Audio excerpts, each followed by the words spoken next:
Gracious God, all through our history as a nation, you have helped us battle the enemies of freedom and democracy. Many of the pages of our history are red with the blood of those who paid the supreme sacrifice in wars against tyranny. Those who survived the wars of the past are all our distinguished living heroes and heroines. They carry the honored title of veterans. We want to express our debt of gratitude for all veterans, both living and those who are in your loving hands. We ask that you especially bless them. We also come in prayer to you for our nation. We commit ourselves anew to your vision for this great land. You have helped us conquer our external enemies. Now give us the same urgency in our internal battles against divisions that would separate us. Help us all to press on, for we are one nation under God. Make us all seasoned veterans in the daily struggle for righteousness in our land. Amen.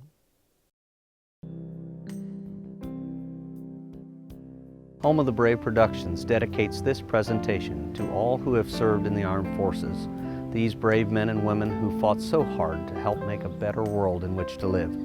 They deserve to be recognized as heroes now and long after we've laid them to rest. We sincerely hope that by telling this story, we've made a small payment on a debt that can never truly be repaid. May we always honor our troops and our veterans.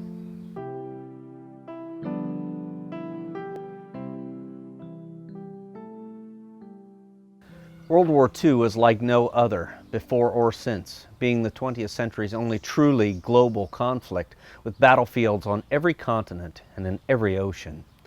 Suddenly, millions of sheltered young Americans were separated from their relatives, shipped thousands of miles away, and thrust into strange places that many of them had never heard of. Letters were the only link with the world that they had left behind, and the way to stay in touch with their dreams and to keep a grip on reality. Thoughts of home kept spirits high through the danger and the loneliness and the boredom of war. These letters had the special ability to capture history in the making with vivid descriptions and significant insights as the war unfolded.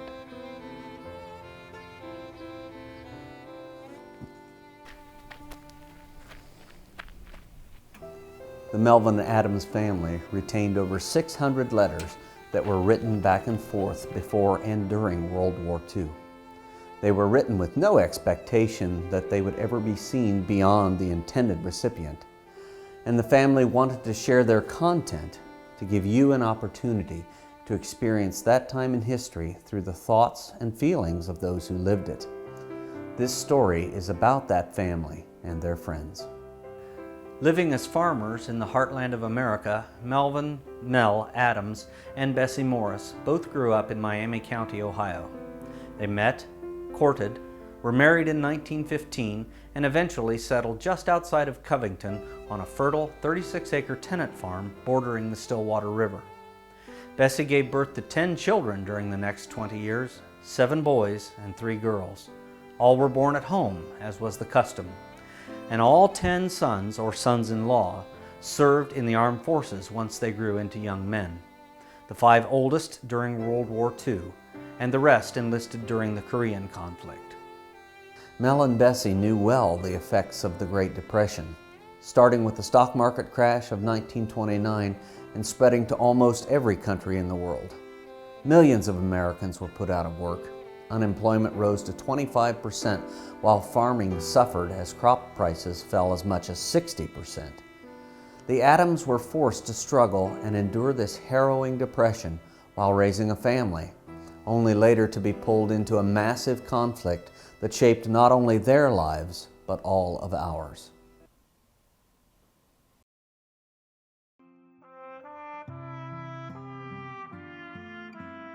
In 1937, Franklin D. Roosevelt gives the inaugural address for his second term as president. The first Social Security claims are paid. Japan invades Manchuria and occupies the Chinese capital of Peking. Chancellor Hitler demands the return of German colonies and formally cancels the World War I Treaty of Versailles.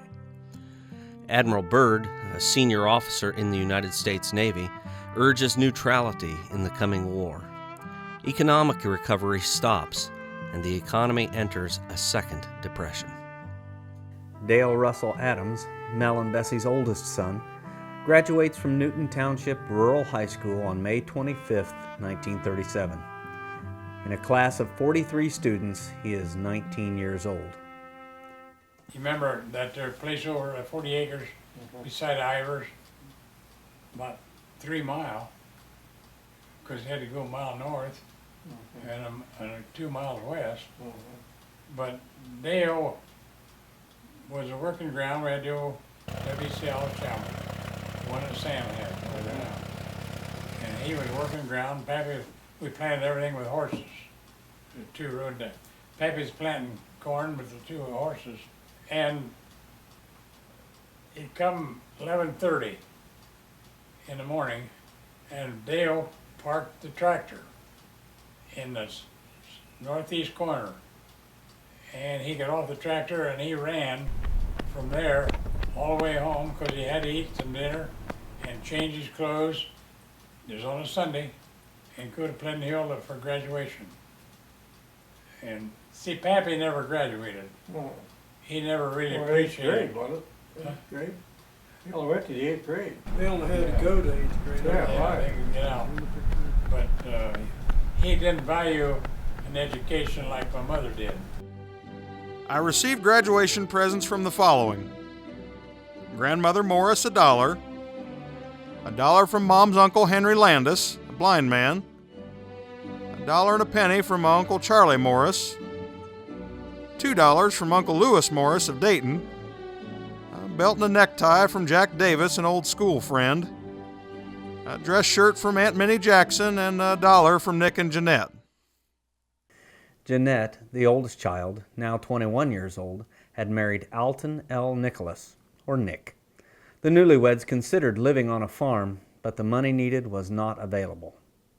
They had a daughter named Connie, and Nick found work as a commissioned salesman. He was working for the Singer Sewing Machine Company in Piqua. And there is where they settled, about 10 miles from home. By 1938, the Nazi Party German forces occupied Austria and set their sights on Czechoslovakia. Roosevelt signs the Fair Labor Standards Act, raising minimum wage, limiting work weeks to 44 hours, and restricting underage employment. Howard Hughes flies around the world in record time, 3 days, 19 hours, 8 minutes.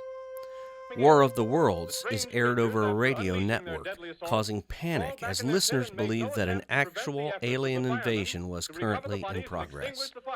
Attacks against Jews throughout Germany and Austria were known as Kristallnacht, or the Night of the Broken Glass. Homes, shops, and synagogues were ransacked or destroyed. In the corner of your screen will appear the month and the year of each letter while you hear its content, and this will help you keep track of the passing of time. Covington, Ohio. Dear Betty, Therm tells me he doesn't work next Sunday night, and I don't have anything planned for then, so if it's all right with you, we will be down. Therm and I went to Dayton yesterday to see about the Navy, and we found that I was to go all right, but Therm wasn't going to get to go until next month. So after arguing a while with the Navy recruiting officer, and found he could work me in with Therm next month, I decided to wait until next month. He said once we get separated, we probably never would get back together. Well, if I don't get busy to the wheat field, the wheat won't get cut today, so I must say goodbye for this time. A friend, Dale. Therm Furnas and Dale were good buddies. Therm lived across the river from the Adams farm with his father Russ and mother Laura, and knew Dale from school. 16-year-old Betty Jane Furnas is Therm's cousin. She lived in West Carrollton, which is about 30 miles south of their farm. Betty and Dale soon became close friends. The work in the United States, and especially Miami County, was just not there. And my older brother Dale got in because he couldn't find work. Therm and Dale had always been friends, and they got together on their senior year and decided they would have to go to the military to have something to do. The military didn't pay much, but it was something.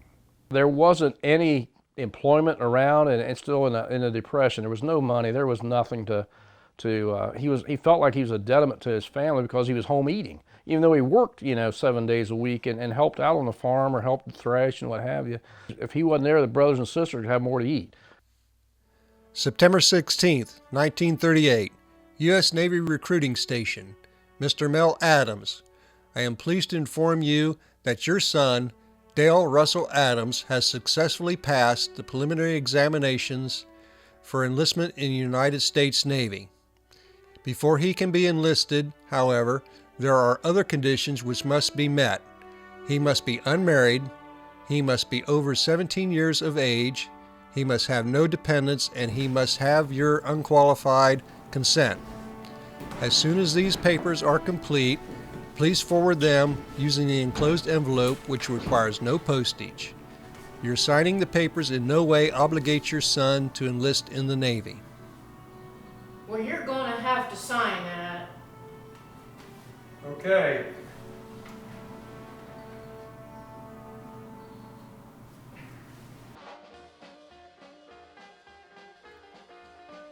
Dear Betty, can we make a date for sometime this next weekend? I can come either Saturday night, Sunday afternoon, or Sunday night, whichever would be suitable for you. Of course, Saturday night is New Year's Eve, when about 3/4 of the people celebrate by getting drunk. And I don't like to drive when I know there are so many that way.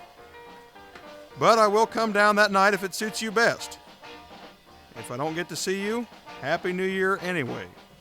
Your Dale.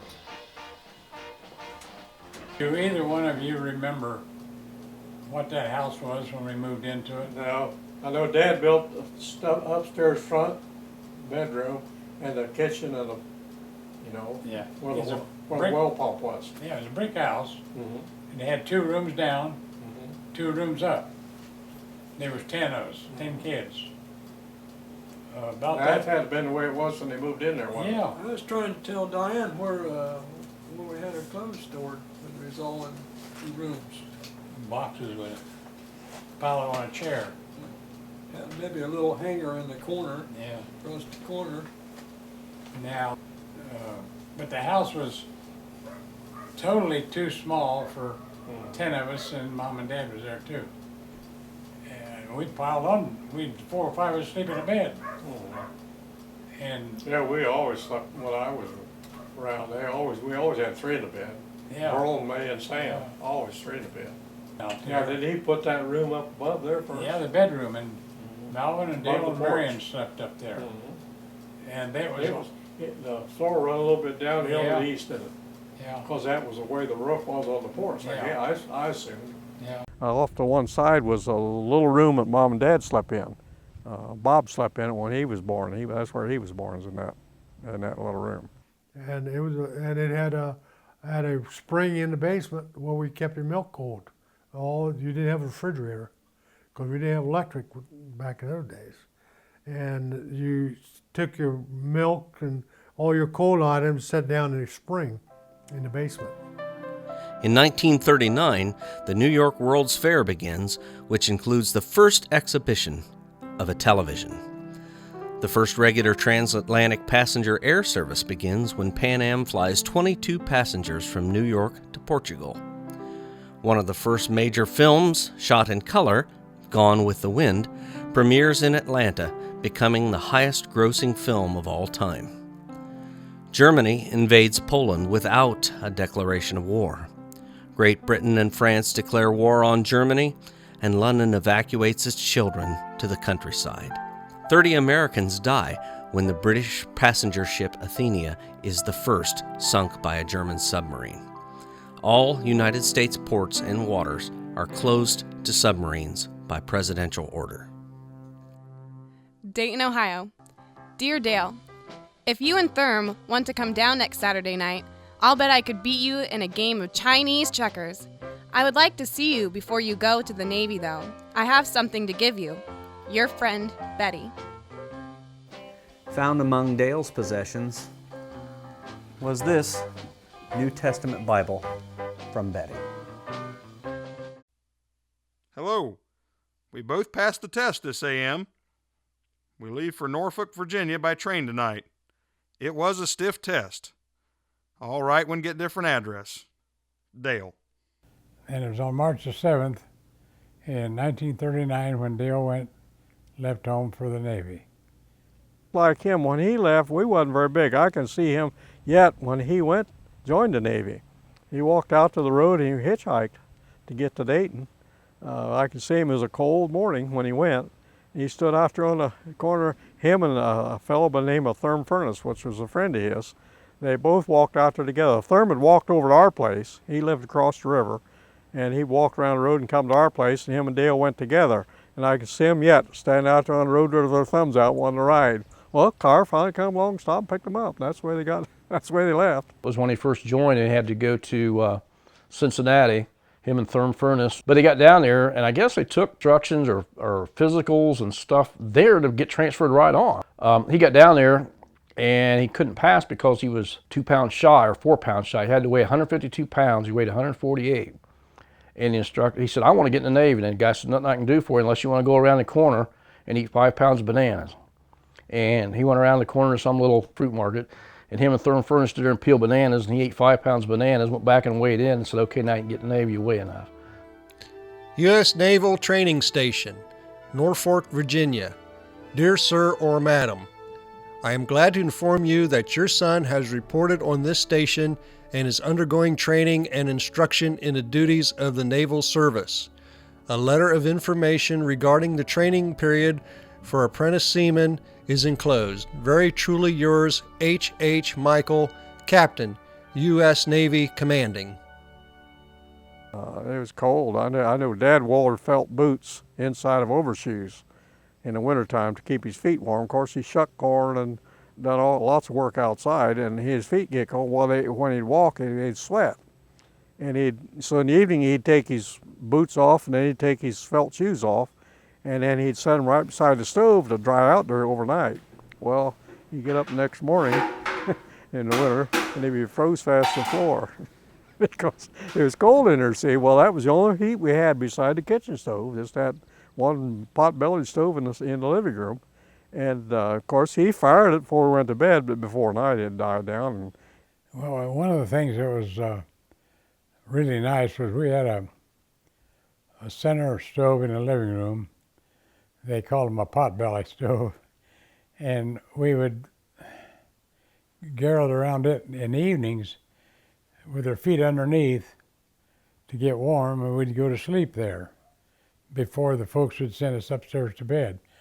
We had kerosene lamps, and I remember my oldest sister, Jeanette, taking the globes off and cleaning them with newspaper.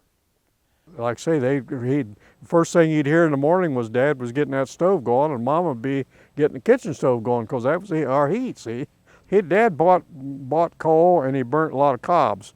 He'd burn cobs, but then he used the coal mostly at night. Now, they used some coal during the daytime to keep it going. It's always cold house at night. Of course, we had a lot of blankets. Mom made sure we had blankets. Another thing we done is on the kitchen stove at night, she had these irons that you had a little arch handle that snapped in a regular iron, a heavy thing.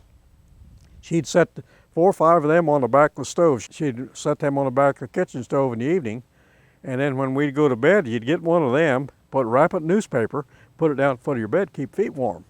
And it helped warm the bed too, see. That's what you had to have for heat when you went upstairs with one of them irons. The house wasn't really bone-chilling cold, but it was cool because you get enough They'd always leave the stove door open in the wintertime so that the heat come off that stove they had down there in the kitchen stove and go upstairs. Covington, Ohio. Dear Dale, we have been having some cold weather the last week. Yesterday morning, the ground was white and the milk was frozen in the crock on the back porch. Dad has the steam engine all ready to go steaming. I guess he will start out next week if the weather stays fit. He sold some of his clover seed for $8.50 a bushel. Well, Bus has a big groundhog to his credit. Sam and Max were walking down along the river, and Bus tracked and killed Mr. Groundhog. Yeah, he was a nice dog. He was a kid's dog. Yeah, he liked to hunt rabbits. He liked to chase rabbits. And we was down along the river one time with him. And when you'd walk through, the rabbits would run everywhere. There was lots of rabbits. So we'd take the dog over and he'd chase them. He finally caught one. One went to go in a hole instead of a actual hole. It was just an indentation. And he went in there, and before he'd get turned around, the dog had him. So boy, that dog was proud of that. We carried the rabbit home, and Mom told Mom how we got it, and we had it for supper. So. Verlin has wanted to know several times if you get your dinner where you are. He is afraid you will not get anything to eat. Bobby thinks you're still helping Carl Shade build his house. Max wonders when you're coming home. You boys surely surprised a lot of people around here. I guess they were more surprised at Therm because they thought he was going to drive a milk truck.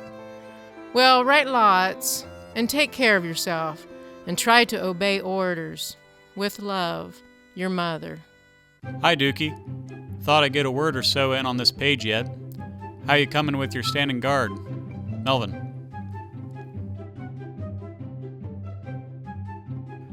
Hi, Dale. George is still crowing about those last 2 games of checkers.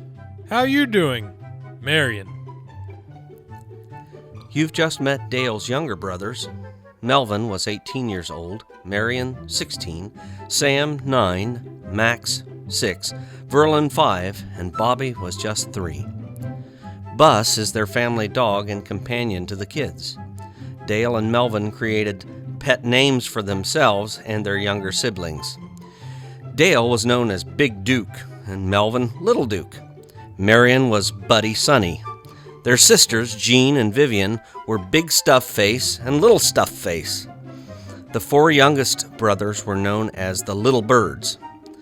George and Harry Beringer were neighbor boys who lived in the next house north of the Adams farm. They came to visit often. Dale started the Little Birds. I don't know why or anything. There was Bob and Max and Verlin was in there, and they were all about the same size. They were young, and Dale would come up and say, "What have your little birds been doing all day?" You know, he was a senior in high school at that time. They called Verlin Elmer, and he hated that. That's the reason they called him Elmer. What'd they call you? Do you remember? Bobby's all I remember. Bobby. They called me Buddy Sonny. I don't know why, but they did. But we never called Dale or Melvin any nicknames that I remember of. Duke. Huh?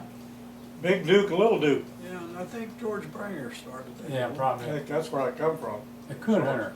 Yeah. Piqua, Ohio. Hiya, brother.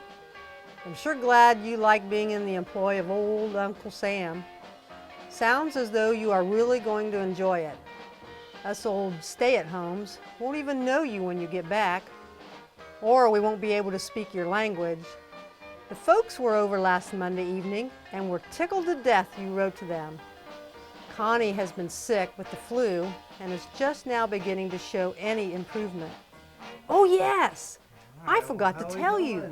There's a new manager of the Singer Sewing Machine Company in Richmond, Indiana. Really good. Maybe you've heard of him. We got the Williams Mr. Nick Nicholas. I know, isn't that great? He is rooming at the Y there until he can find a house. Wonderful. We're going to leave this part of the country and dwell in the town we were married in I'm glad for a you're while. doing better, sweetie. I have a lot to do until he moves, so I'm signing off for this time. Your sis, Jeanette. Norfolk, Virginia. Hello, everybody. I got a letter from Jeanette. They are moving, aren't they?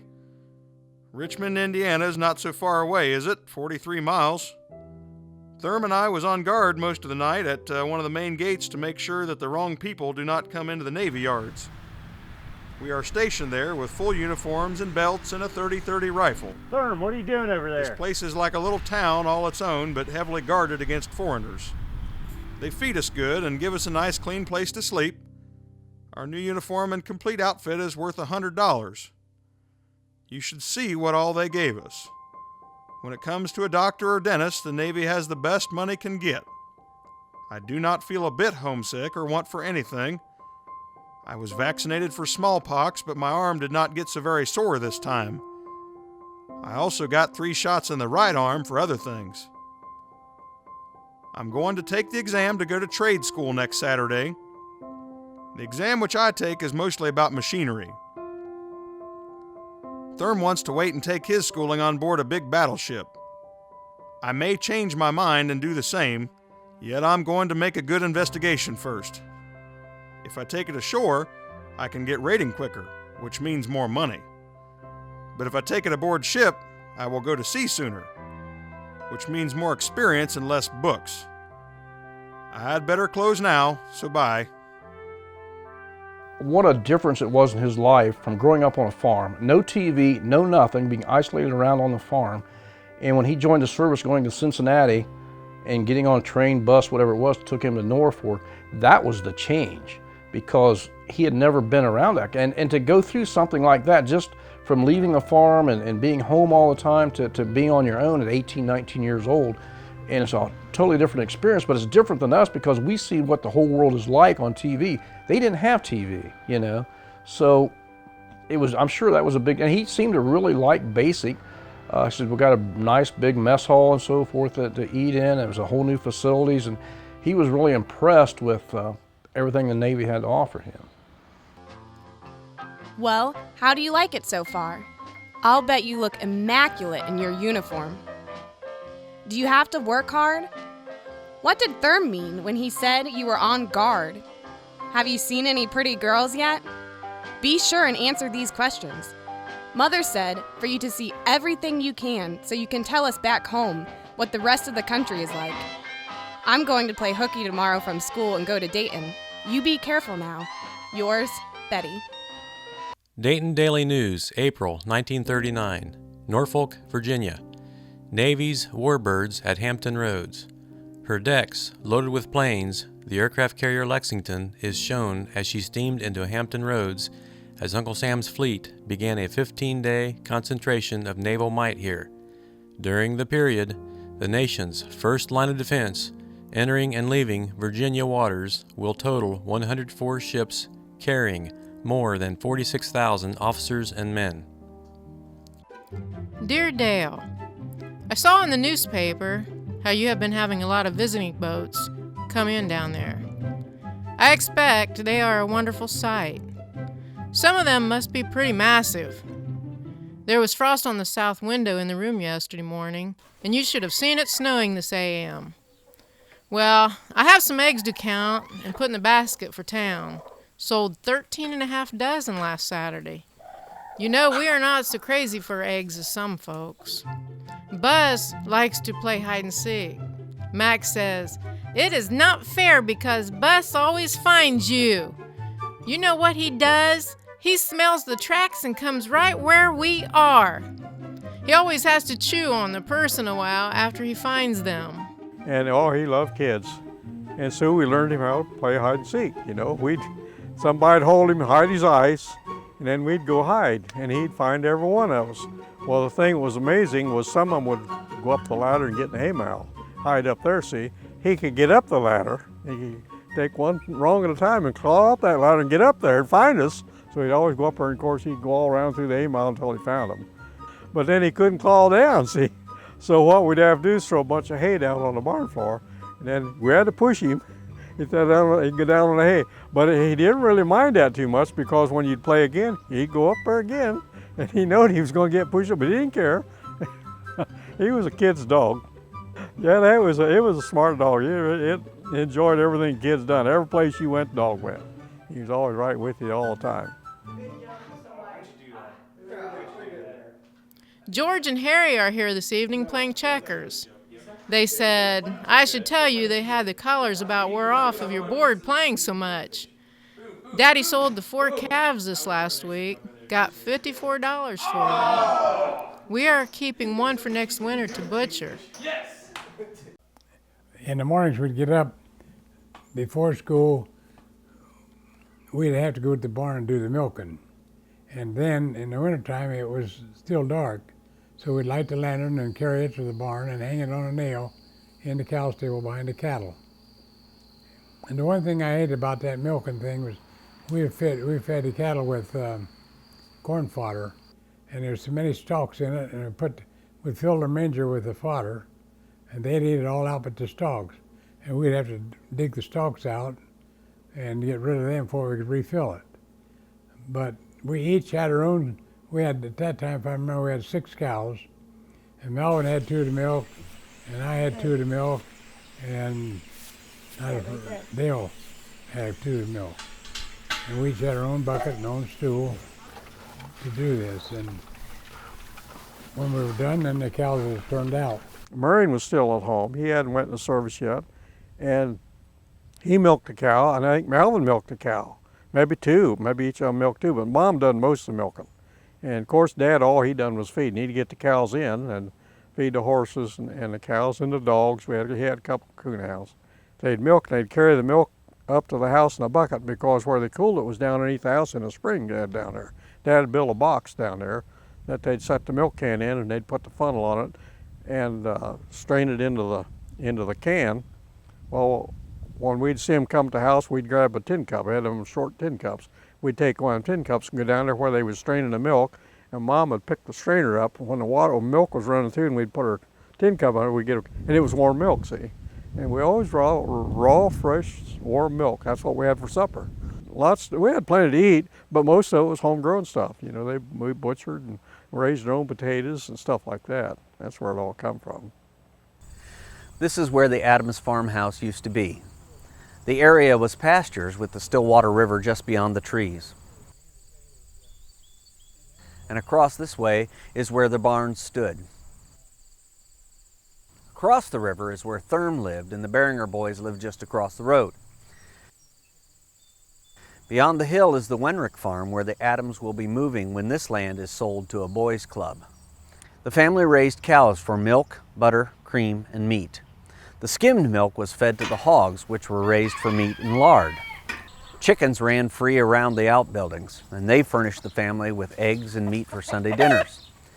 The cream and extra eggs were taken to the village grocery on Saturday evenings and traded for sugar and other necessities needed for the following week.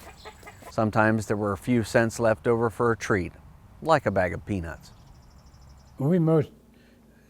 During this grocery adventure, we kids would all stay home, and my mother and my dad would go. But as a rule, there was maybe one kid each week would get to go with him. We'd go to grocery Cloppers here in Pleasant Hill. We'd have to sit in the car. We didn't get out. We sat right in the car waiting on it. And the cream, we would run into a tall can that held 5 or 6 gallons, about 8 inches in diameter. Take it to the grocery on a Saturday evening, and they would test the milk for cream values, and we had some chickens. My mother would take eggs to town in a basket.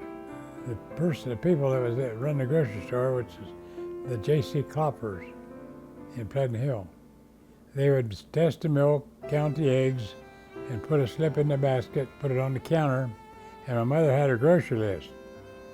She would write out and put it in the basket. And the clerk behind the counter would get the grocery list, and he'd go up and down his places and pick out what she had ordered, put it in the basket, and then she was ready to come home. She'd only get an amount of groceries that she had milk for, or cream for.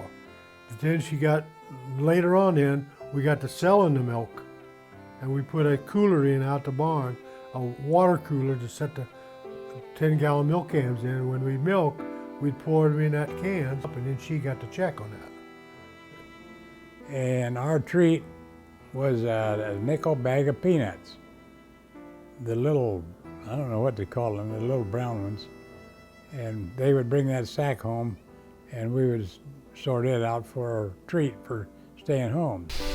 Melvin has been staying out of school to help Daddy steam tobacco beds. They finally finished steaming 31 jobs and have some of the plowing done. Harry Beringer caught a 17-pound carp yesterday morning. Jeanette's were here last evening for a little while. We are sending 2 cans, almost full of milk, away each day. You should see the red calf we are keeping. I think he is nice.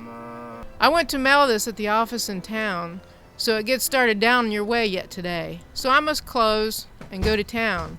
Write when you can. With love, Mom. Mel does custom work for area farmers since he owns a steam engine, corn shredder, and threshing machine. He would steam tobacco beds, shuck and shred corn stalks, and thresh wheat and oats.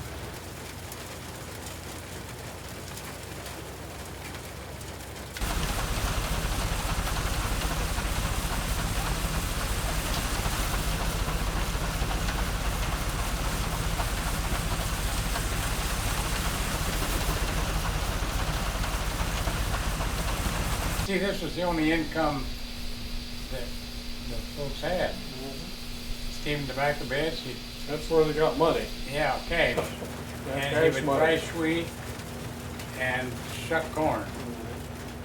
And all clover seed. Yeah, all clover seed too, yeah. But some of the people back then, he only charged 3 cents a bushel for threshing wheat. There were, on the separator there was a weight. Dumper. Dumper, yeah. It'd hold a half a bushel. And it'd mark up every time you dump it. It's a scale. And so many times he never got paid for the 3 cents a bushel. The way they knew that the next guy was be ready for the steamer to come, he'd whistle. He'd blow his whistle. Blow a whistle, the next guy down the road. Yeah, the signal that he's done on here. Be ready, he's going to be.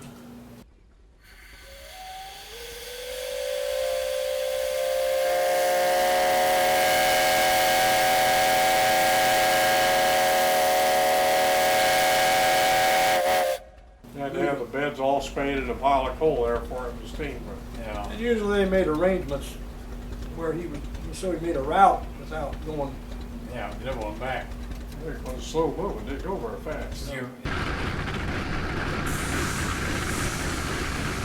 The crops raised on the Adams farm were wheat, hay, potatoes, and a field of corn, which was fed to the 2 workhorses as well as chopped into pieces for the milk cows. The corn cobs were also used for burning in their parlor stove for heat in the winter. In those days they had no electricity and no telephone, using kerosene lamps for light. Electricity and telephone lines made their way to the rural areas by the 1940s. Each member of the family had their share of chores to look after and learned quickly how to make do with what they had. I don't know what it come from, but they had 2 wheels. They was about as high as my head at the time, and we had a piece of pipe we stuck to the axles on that wheel, and that's what we'd play with. We'd push that around, you know. You'd take turns pushing it. You could just turn it right around real short. But Malvin had a bicycle, a 26-inch, a small built one, and we'd buy one maybe for $3 if we was lucky. Fill the tires with oats and put water to it, and it'd swell up, and that was our air. But I remember pedal kind of hard, but that's all right. Yeah, Malvin never wanted us to ride his bicycle because it was a nice bicycle, and if we got the opportunity and it was sitting there, we'd ride it.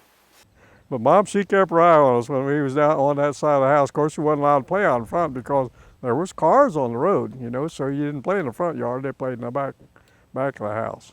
And then she could look out the kitchen window, whatever she's doing, to see us. Hello, everybody. They're putting up a lot of new buildings here on the Navy base. The Navy is building a big beach. It's about 5 miles long over at Ocean View. We've been working on that. We have also been reloading some ships with fuel and food.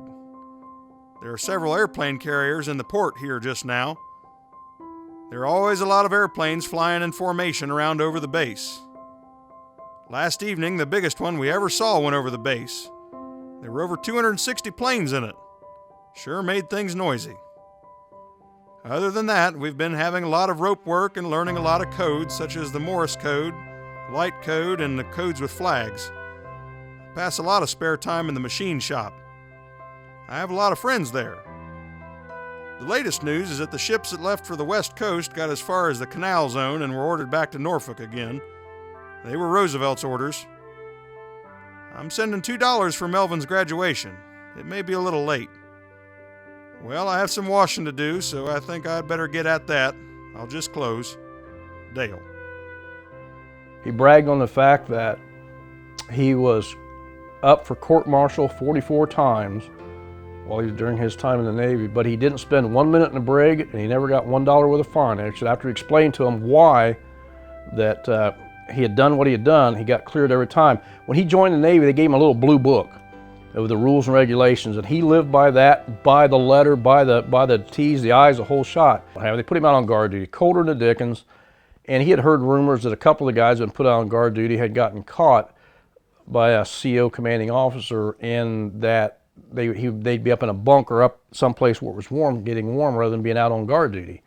So he's out there doing his guard duty, and it was some snow on the ground, I guess, and he took and walked into this building where he knew where the guys had been gotten caught, and he walked in with snow on his shoes and got to the ladder. Well, he climbed up about 2 steps and took his shoes off and then got back down. It made it look like there was prints on the floor like he'd went over and went up that.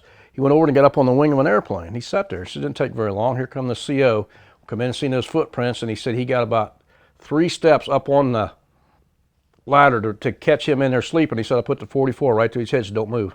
He said, well, it don't matter. I was told to be out here, and nobody but nobody's to be out here. And so they marched him right up under the street lights and everything, right up to the head honcho headquarters. Melvin Leroy Adams graduates from Newton Township Rural High School on May 19th in 1939. His class has 37 students, including Bob Hart and Emerson Branson, who cross paths with the Adams boys as the war progresses. September the 1st, 1939, Germany invaded Poland. And my dad was in the Army in World War I. And he told a few stories about sleeping on the ground. And I decided I didn't want to be in the Army. So on my birthday in 1939, I enlisted in the Navy. We arrived in New Orleans on New Year's Eve. And the Vincennes was the first ship that I was on. It was tied up to the end of Canal Street. We went on the Vincennes down the Mississippi, and that was a big surprise. The water was all muddy, and when you got out into the Gulf of Mexico, it didn't gradually change. It was a big line of mud, and then it was blue-green water. And we pulled into Guantanamo Bay, and I transferred to the Wichita, and that's the ship I was assigned to for the rest of for 4 years. Covington, Ohio. Hello, sailor. Caught 2 carp up at the bridge some time ago. One weighed 8 and the other one 4 pounds. I haven't been fishing much lately. I went over to Columbus to judge meat and crops. Our team won first prize on meat. Got a pretty good looking cup out of the deal. I was third high man on the state out of 198. We got our corn all in, and it's up pretty good. The hay is about ready to make, and the wheat is all out and head, but hasn't started to turn yellow yet.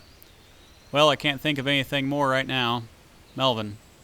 P.S. I haven't put any dents in the Plymouth yet. I've been keeping it shined up, though. Dear Dale, I thought you'd forgotten about me since you took so long to write. You still haven't answered my question about the girls down there. If you come to see me, please come in civilian clothes. I'm afraid I don't belong to the class of girls who go for uniforms. I think they're too conspicuous. I guess I might as well tell you now that Bob means more to me than anything or anybody. I started going steady with you last Christmas. I think an awful lot of you, Dale. But Bob comes first in my life. You're a nice, clean boy, and I hope you stay that way. You haven't changed so far anyhow. Well, it's bedtime, so I'll have to close. Your friend, Betty Jane. I put in my request for the air station here at Norfolk. There were 8 openings. I don't know if it'll do any good or not, but there's nothing like trying. If I do get it, it will mean faster advancement. The Secretary of the Navy died this week, and we all have to wear black ribbons around our left arm for a month. It was Secretary Swanson. He served 4 terms in Congress. He said when he got in the Navy, he was going to do different things and whatever, but he wanted to get in the Naval Air, and there really weren't too many openings. And again, he was on guard duty. They put him out on a runway. Somehow they were landing planes, and they had to change, due to the wind had changed directions, they had to bring planes in from another way. So they sent him out with a barricade to stop anybody from getting on the airfield at a different angle to keep so the planes could change and come in somewhere different. Well, he was out there, and here come a little Jeep. I said, this had some stars or whatever on it. The guy said, move that barricade. I said, I need to get through here. He said, my orders are to let no one through here. He said, well, don't you know who I am? No. Well, I can see you're an admiral, but I don't know which one. He said, you're one of the bigger guys, but my orders are to allow no one through here until someone tells me different. I'm sorry, sir, I cannot let you go through here. And the guy said, well, you're following orders and you'll make a good sailor. Is there anything that you would like to do in the Navy? He said, you're really going to be a good asset to the Navy. Is there anything that, any particular division you'd like to get into? It's like get in the Naval Air Force. And he said it wasn't but 3 or 4 days, and he got some kind of letter or something saying that he's being transferred to the Naval Air. And my pappy just got through a depression. He had lost a thrash machine and a steam engine. Well, then it was an Allis-Chalmers tractor that he used to thrash with. The batting company come down from Toledo and loaded on lowboy. I remember as if it was yesterday. And they took it out, the lane, and took it to Cleveland, or Toledo, and he never used that again. And he had this obligation to all these farmers that he would have to get another thrash machine to thrash their grain.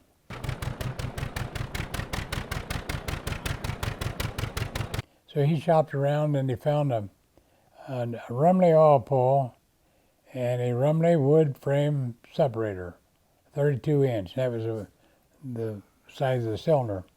And he went through it and fixed it all up and got it going. And we went to thrashing that fall.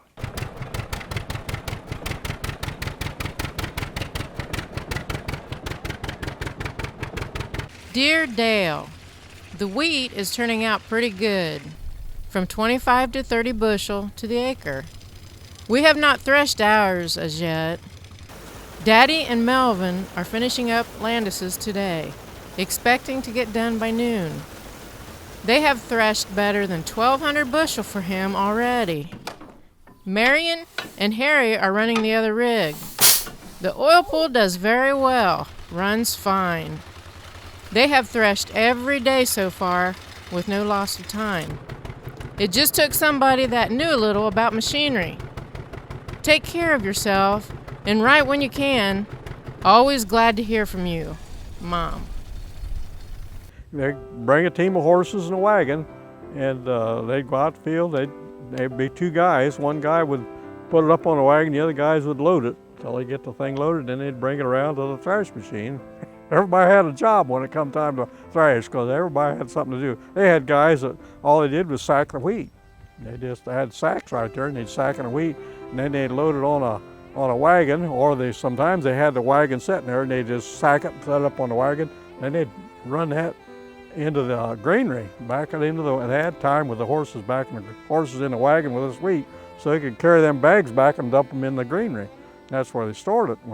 Usually when they got the granary so full of wheat, then they'd have a little kid like us get up in there with a bucket, and you'd push it clear to the back, because they couldn't dump it clear back in the back, so they'd get up with a bucket and keep pushing it back, get the granary full.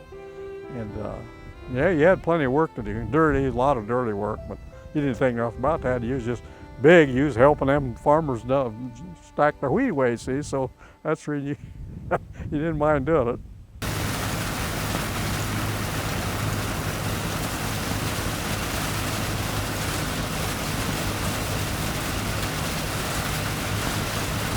remember he thrashed there one time, and the separator was in back of the long tobacco barn. Yeah.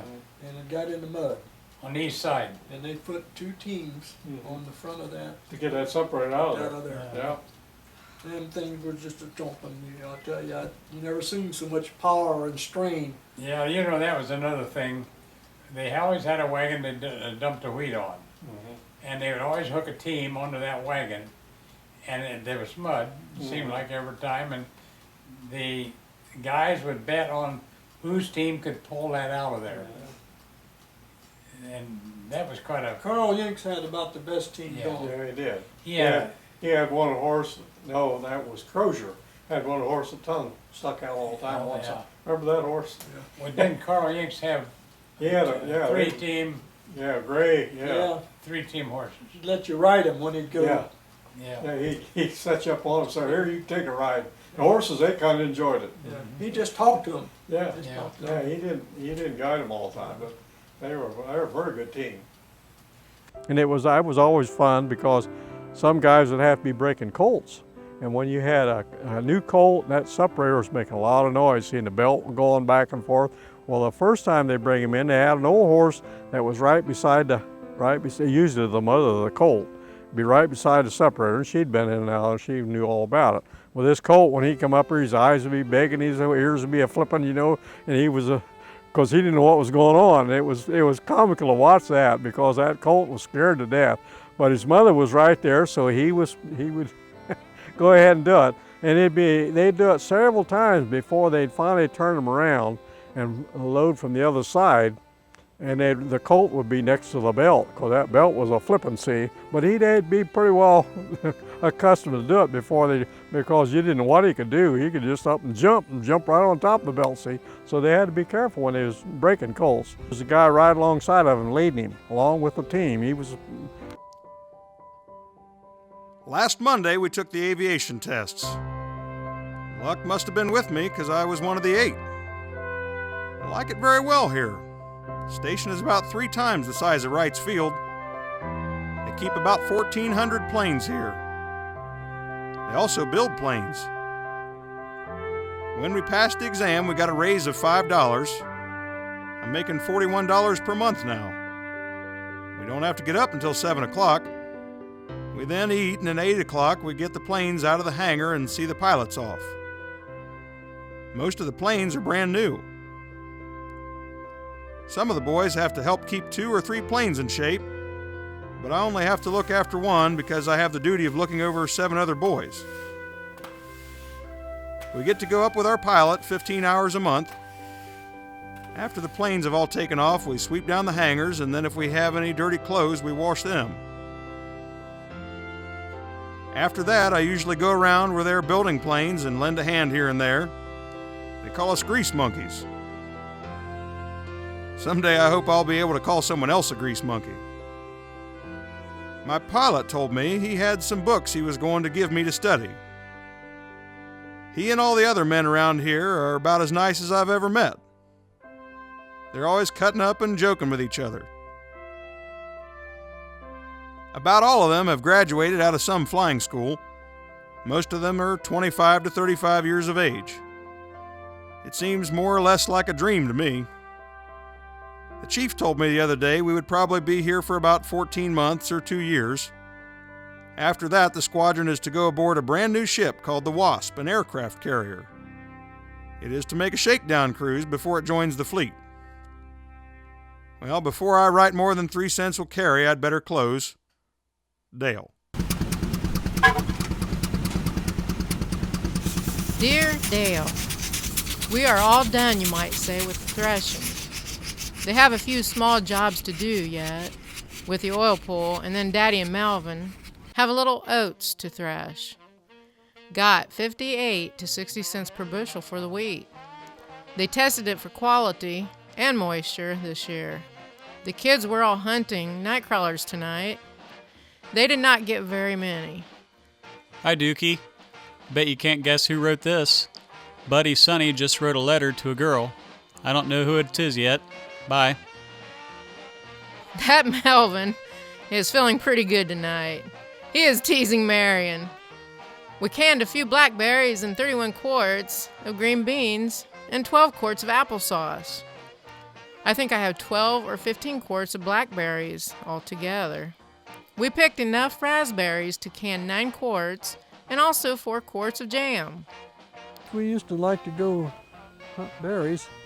We had an old railroad track run through the one end of the farm, not quite at the end, but the old traction line went through there, and of course berry vines would grow up on each side of the tracks, and brother next older than me, Verlon, would go, and Max, we would all go down, pick berries, carry a bucket, get jiggers, get poison ivy, we'd get our buckets full, and we'd go back to the house. Mom would wash them up and clean the, a lot of times you get little bugs and stuff in, she would put them in water and get the bugs out, and then she'd bake pies off of them.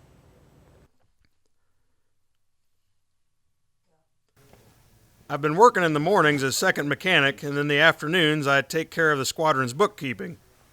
I work about 5.5 hours a day. I have to be here 1 month before I can strike for the trade I want. I was called up to the lieutenant commander's office last Wednesday. He wanted to know if I cared about going to the flying school. I told him I had my mind set for metalsmith and thought maybe I'd take mechanic along with it. He said that's a good line, all right, but he thought I could do better by taking up flying. I told him I didn't think I care enough about flying to go to school. I've been up in number 9 plane about 8 times. We flew over Washington, D.C. last Monday. The pilot pointed the Capitol out to me. We were in a 12-plane formation. Usually when we go up, we go south over the Carolinas. There were 6 planes from our squadron at Wright's Field one night last week. They were on a test hop. They flew it in 5 hours. If plane number 9 ever makes that hop, I may be home overnight. I can't tell you beforehand when it may be because no one ever knows until about an hour before the takeoff. Dale. Well, this is Troy Fair Week. Marion has been over there quite a few times. Melvin went with Uncle Elmer up to Grandma's to get some night crawlers to fish with. He said they watered the grass and then gathered about a gallon of worms. And Melvin has been helping Uncle Arthur dig his potatoes. They are not very good this year. The weeds and wet weather cut his crop short. Well, I have the green beans all canned. Have been canning some tomatoes and apples. It will be fine if you get to come home during the hunting season. Dad thinks it would be well if you can stay with the metalsmith work. He thinks it would be a great responsibility to fly. However, it is for you to decide. Whatever you like the best, that is the thing to do. Do you know of anyone down your way having a birthday one of these days? You can vote this time. Be good and take care of yourself. Love, Mom. We had a garden there north of the house that she kind of took it over. Every time she had to get the dishes all washed or whatever, she'd go out and do something in the garden. And to me, it was not important what she was doing as pastime. But she raised red beets and radishes and lettuce and stuff that you could reap and get on the table. We had a large one-room cellar in the old house, original, and she canned a lot of things. We kept potatoes down there. Anything that needed to be kept cool, she kept down there. It was like she needed something, she'd go down and get a can of beans, or, The thing that kept it cool was that spring. Yeah. The spring went 3/4 of the way around the basement. Yeah. Floor was And always crawdad One did. side, around one wall, down the other way, down on out. Floor was always kept wet. it cool down there. It run all the time. Yeah, about so deep. In fact, I think it's still running in. That's what they fill that. Swimming pool with. Mm-hmm. With that That's spring water. quite a spring, yeah. Yeah, she would set flat rocks in the spring water. You could walk all the way around it, and these rocks is what she'd set her cans on, So it or would float. crocks, to keep it cold. And that run, 56 degrees, which was pretty cold. But if the water was so clear, you could see the crawdads. Oh, there was tadpoles in it. Yeah, tadpole. Yeah. Go down to get potatoes and they'd have sprouts on about as long. And just break them off. And that was a dirt wall where the potatoes were. They put them in there. But then that's when Dad built the container that they put the milk in. And he put some shells in one end of it, so that you could use that and close it, so that it wouldn't the stuff wouldn't be sitting out in the open in the spring. See, they had a lid on it, and they closed it. And it seemed to me they had a rope tied to that with a weight on it. When they picked it up, it stayed open. Yeah. And then when they got a hold of the lid, they'd pull it down. They'd pull the weight up, and then it'd stay down. But that kept from being out in the open all the time. They had that lid over the top. Dale, I heard that the Queen Mary is anchored at New York to stay until the war is over. This is going to be a long letter, so you'd better sit down someplace and get comfortable. I feel like writing and writing and writing. Do you mind? Are you going to learn to fly? I'm going to tell you something I've tried hard to live up to and by. Nothing is impossible to God. What will be, will be. Our whole destiny is controlled by Him. We'll get what He wants us to have, and that's all there is to it. Of course, you can't just sit back and let things come to you. You've got to go after them. You might not get what you go after, but if you don't, it's because you weren't supposed to have it, and you can be sure it wasn't the best for you. Do you understand and see what I mean? I hope so. When you come to see me this time, wear the flat hat and your uniform. I want to see how you look. Thanks for the stamps, but you really shouldn't have sent them. I can always get 3 cents from Mother for a stamp. Your friend, Betty. P.S. Do you feel closer to God when you're up in an airplane? I think I would. Are you very much concerned about the war? About every 15 minutes, there's a news flash on the radio. I hope the U.S. can stay out of it. With the outbreak of war, the Queen Mary was ordered to remain in port alongside the Normandy and the Queen Elizabeth, the 3 largest liners in the world. She sat idle for some time until the Allied commanders decided she could be used as a troop ship. Being the largest and the fastest, the Queen Mary often traveled out of the convoy and without escort. Her high speed meant that it was difficult for U-boats to catch her. What's happening? Dale, I'm out of money. Could you loan me $10? Here it is, Labor Day evening. I've just finished washing the dirty clothes I had and a line home and then to bed. I suppose you'd think it's funny I haven't sent any money home yet. Well, I have a safe place to keep what I have and loan some of it out to my better friends for 25 to 50 cents on the dollar. I have over $100 saved. It doesn't take long at that rate of interest. Well, it looks as though England, France, and Poland have taken all they're going to off Germany. This is what the talk of the Navy is. It will be better to stop Germany before they get too much of a start. As far as the Navy here knows, the U.S. is going to stay away from the war. But just the same, this Hampton Roads is filled with battleships. If the U.S. does go to war, our squadron won't go for a long time. The ship this squadron belongs to is just being built, and it'll take at least 2 years yet before it will be ready to go to sea. Germany will back up long before then. Covington, Ohio. Hello, Dale.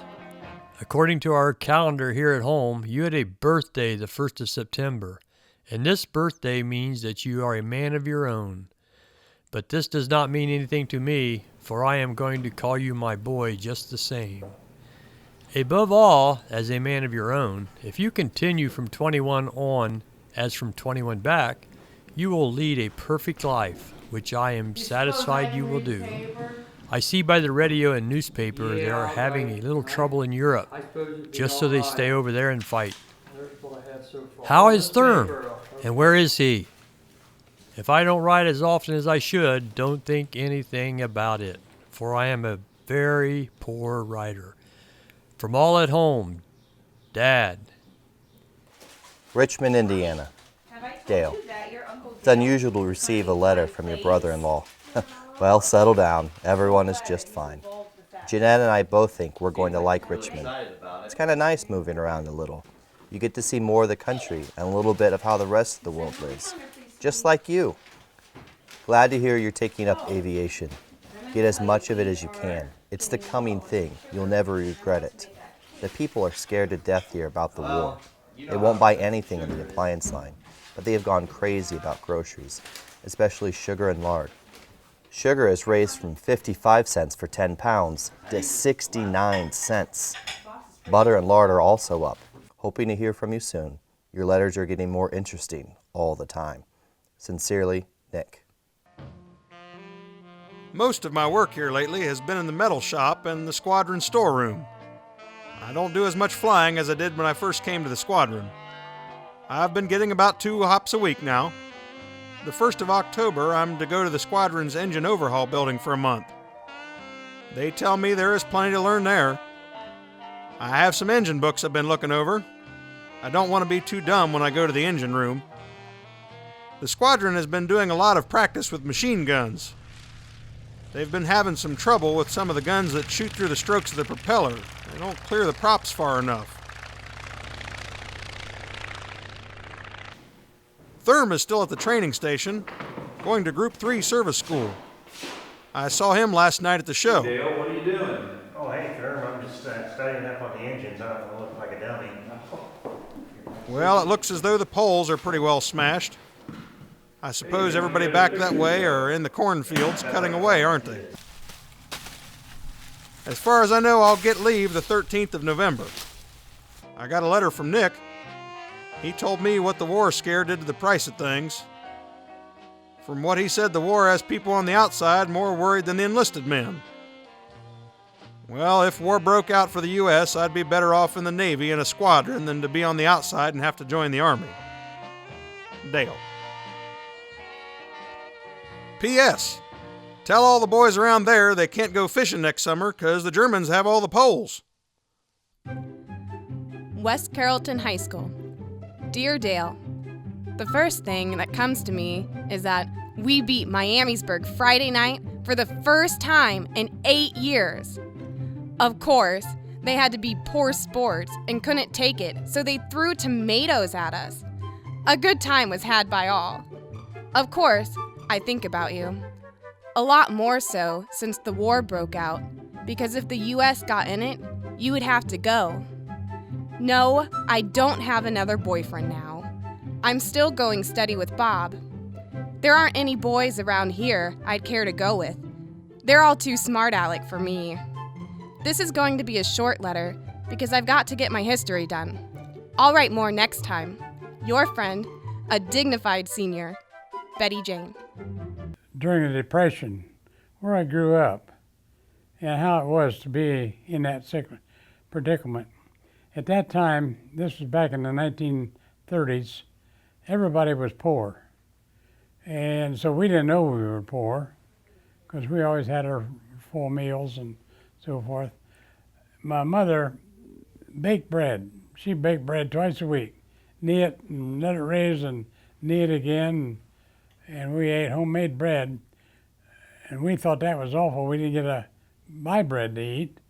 You could buy a loaf of bread back then for a dime, but it took too many loaves. There was 10 of us children. And so she would bake her bread twice a week. And our main spread on the bread was apple butter. We had an apple orchard in front of the house, and we'd gather the apples and mash them up, and in the fall we'd make apple butter. We took apple butter sandwiches to school. This bread she baked, she would make her sandwiches and wrap it in the daily newspaper. And she had a fold that was just right and tied up with corn string. This corn string came from taking it off of the groceries that she'd buy on Saturday. The groceryman had a big spool of corn string, and when you'd get meat or whatever, why he'd wrap that with plenty of corn string. And to this day, I don't need apple butter anymore. We had too much of it. Being a farm boy, we had the impression that we were much poor than the people that lived in town, not knowing any different. We lived good. While I am out here in the kitchen baking bread, I'll write you a line and tell you a few of the goings-on around here. I did not realize that it has been so long since I last wrote to you. Each day brings its work to be done, and the time goes with it. They have the corn all cut and shocked. It is about like last year in weight and is well cured this time. Daddy said he would not be afraid to crib any of it now. It is dried out, so because of the dry, hot weather we have had. The children have been in school 8 weeks already. The Beringer boys, Daddy and Melvin, had the dogs out the other night. Didn't hear how the dogs did. Melvin and Sam are on the back porch cleaning a few little red squirrels that were teasing Melvin while he was trying to get a gray squirrel down by the river this afternoon. Everyone is okay and preparing for winter. We got our first ton of coal in last week and have started to use the furnace. As ever, your mother. It was back of the woodshed that we kept our wood in to keep dry, so we'd have wood dry for the burning and the stoves. And of course, when we could afford coal, Dad would get coal, but we didn't use that. We kind of sparingly used coal because it was an expense you had to go buy, and a lot of times he would just trade corn for coal. He'd go to the elevator and they'd weigh out the corn and you'd be able to get so much coal. But we was kind of sparingly on the coal because, and there's times when we burnt corn. When didn't have the money in the Depression, they burnt corn to heat the house and run the stove in the kitchen. I remember riding with Pappy with a horse team and a wagon to go into Rudy's elevator to get coal. And we went to Rudy's and they weighed it and offloaded it, and he traded on coal. And the coal was just on the front side of the wagon, which was maybe a third of the wagon. Pappy said, well, I ain't gonna do that anymore. Because at that time, when we would pick or shuck corn, there would always be some corn that was spoiled. And we wouldn't put that in the crib. We threw it off the side. And Pappy would put that in a bucket and take it in, and we'd throw an ear of corn in the stove. And boy, it would get hot. And he decided he could burn the corn and get more heat out of it than what he got out of that coal. I know coal was a premium because you only used a little of it. Mom would use it for cooking, to get a good hot fire for one lump at night. Yeah. It was very careful about how much coal they burned. Burned a lot of corn cobs. Corn cobs. Yeah. Always had kerosene. Yeah, kerosene, corn they cobs. called it. He would put a corn cob on a wire, stick it in the kerosene bucket. The next morning he'd light that and put that in if the fire was out, yeah. It's beginning to get like winter here now. It's making us all dig out our sweaters, and won't be long until we'll be putting our footballs away and start basketball. I have completed my month's work in the engine overhaul, so now other than second mechanic on a plane, I also work in the squadron storeroom. It's not a very good job, but is where it's always warm. Navy Day, there was quite a crowd here at the base. I flew about 3.5 hours that day. We were in a formation of 263 planes. We flew over the base 4 times in several different spreads of formation, and then went up along the coast for about 75 miles. Are there many rabbits there this year, or is the hunting going to be slim? If the hunting season stays open as long as it has in past years, I may get home in time to hunt a little. Tell Harry to get those checkers ready. Come on, Dale, I'm ready. Bye, Dale. P.S. ... dash dash dash dash ... dash dash ... Now you can't say I didn't tell you. Let the kids figure it out. It's part of the Morse code. But I quit going, and Harry Bringer and I would sit home and play checkers. And the rest of them go schoonutting.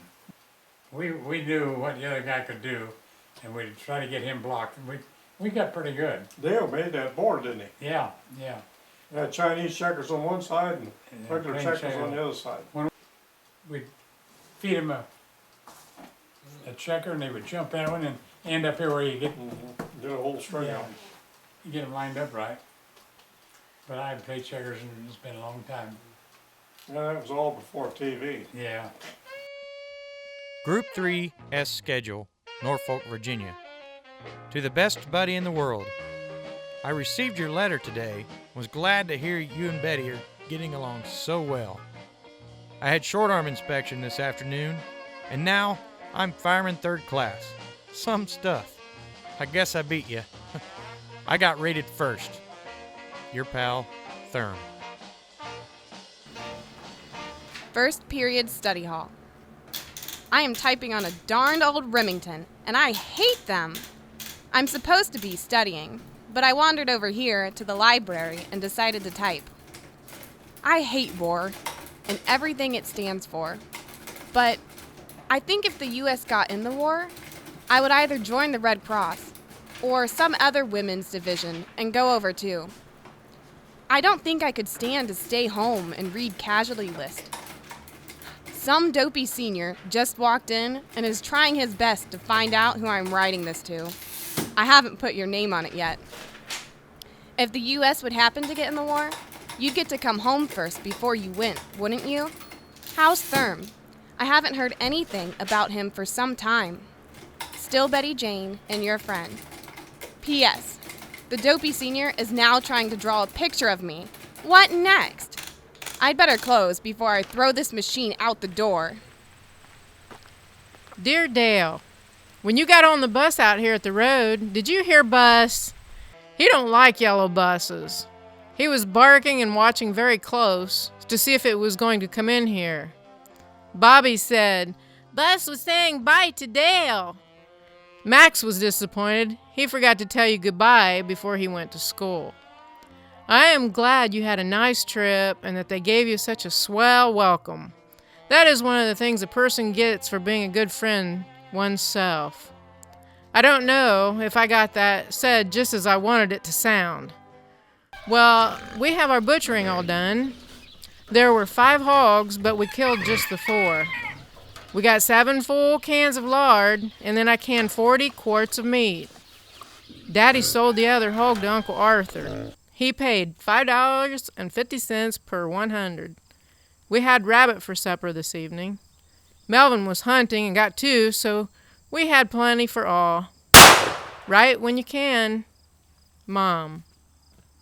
And we always butchered at least once a year, normally hogs. And we always butchered with Dad's brother, lived over on Faulkner Road, and we'd go over there and do the butchering because he had the nicest shop. He had a nice place. He had a cooker in there, and he could render the lard, and they'd set up big tables, and the women would go and help cut up the meat, and do the bacon, and render lard. And they done it in a kind of a pool-like thing, and each one of them had their own hog, and maybe sometimes 2. Well, we'd pick one day, usually in March, when it was cold, for butchering. And we would butcher as high as 10 hogs. And they'd set up everything to where they could hang the hogs and bleed them out and dip them in a tub of hot water so that they could scrape the hair off of them, and do that all in one day. And till evening came, they had the hog sausage made and the meat all cut, the hams quartered, and we as kids had to stay out of the way. We didn't dare to be out where they were doing all this. We had a smokehouse that we hung up the hams in, and Dad cured them in the smokehouse, sometimes sugar cured and then sometimes smoked.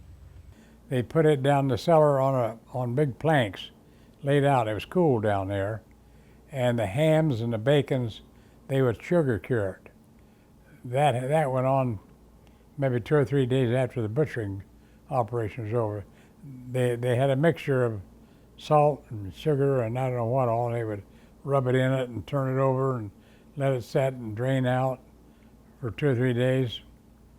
Or well, it'd take maybe 2 weeks to do this.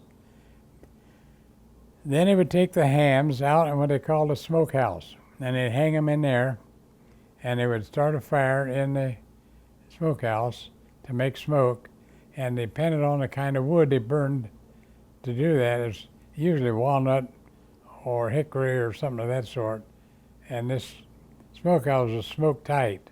It would get thick in there, and the hams hanging on twine string would absorb the flavor of that smoke, which made it really good. But them hams would hang out there then the rest of the winter and probably a good part of the summer because they were what they call cured hams. Canning, between canning and butchering and raising a garden, most of our food, and we had a big cellar, stored her potatoes in. You know, she had to buy flour and things that she needed for to cook, but most of it we raised. Dear Betty, Therm was here last night. He's now on the USS Ranger. It's a craft carrier. He won't be on it long, though, because he is to go on a destroyer as soon as it gets into port. He borrowed some money off me last night. He said he was going home again, so you'll probably see him.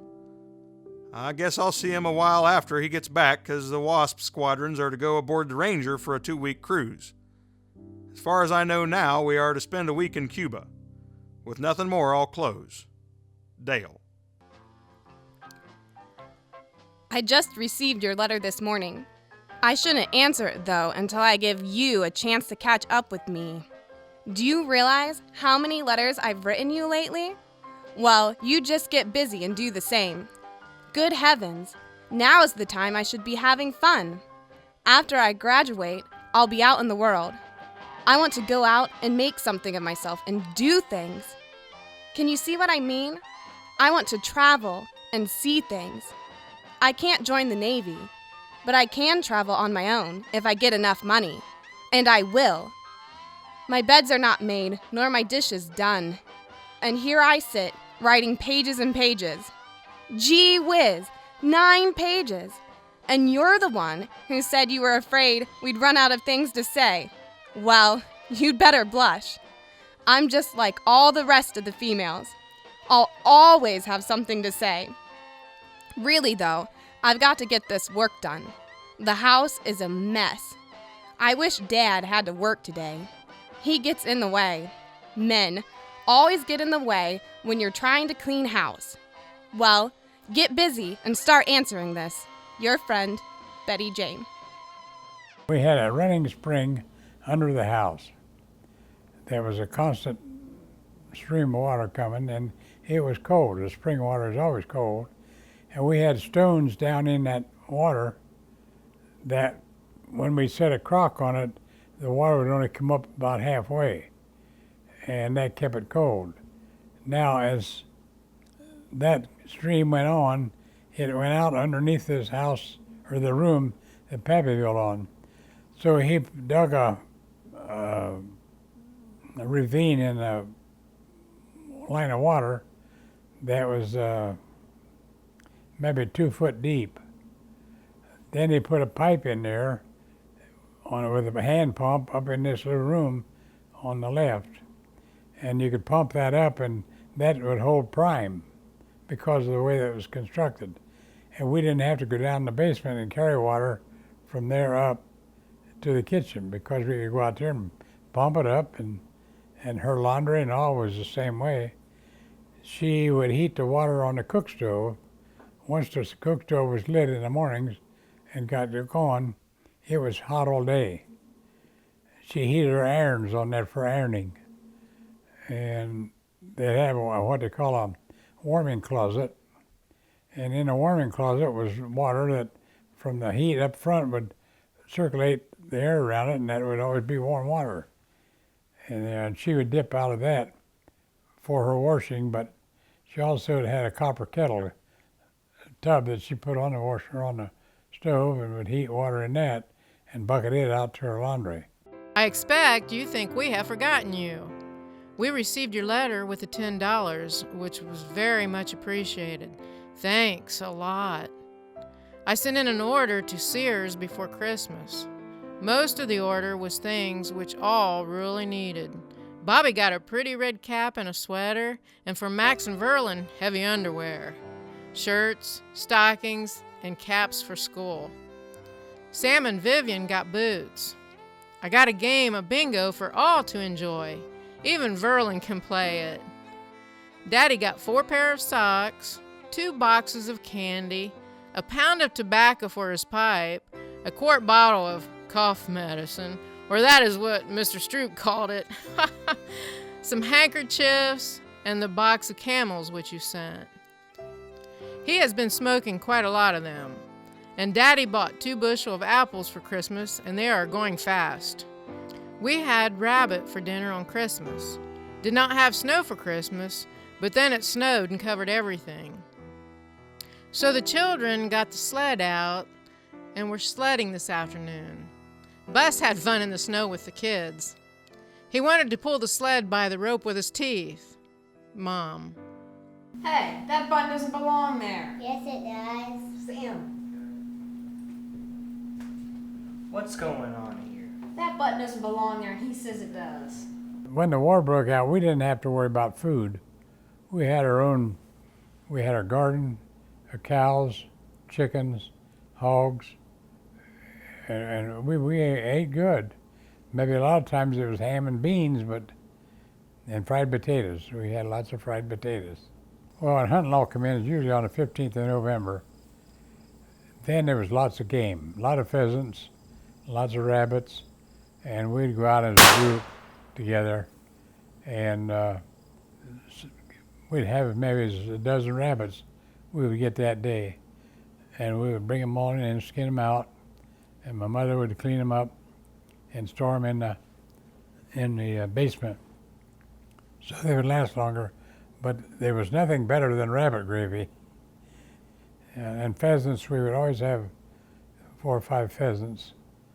That now there's no pheasants around. I suppose foxes get them, coyotes or whatever. As 1940 began, President Roosevelt asked Congress for $900 million for defense, and the U.S. declines to renew its commercial treaty with Japan. The Federal Communications Commission develops the first commercial television rules.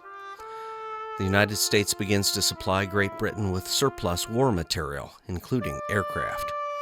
America enacts its first peacetime draft.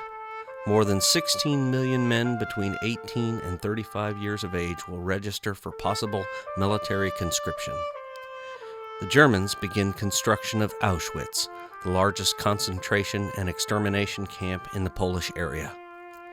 Germany, Japan, and Italy sign the Axis Tripartite, a pact where they agree to cooperate with one another for the next 10 years.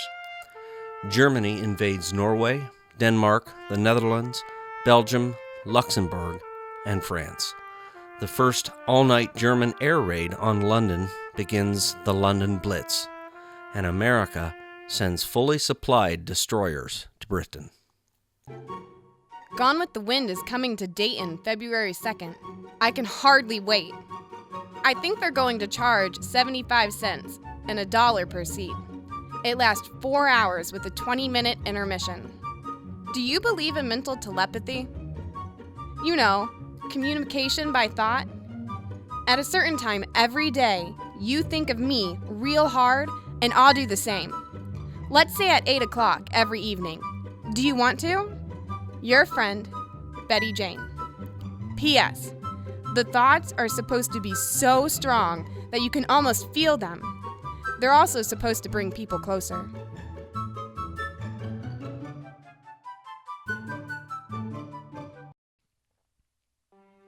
USS Ranger. Hello!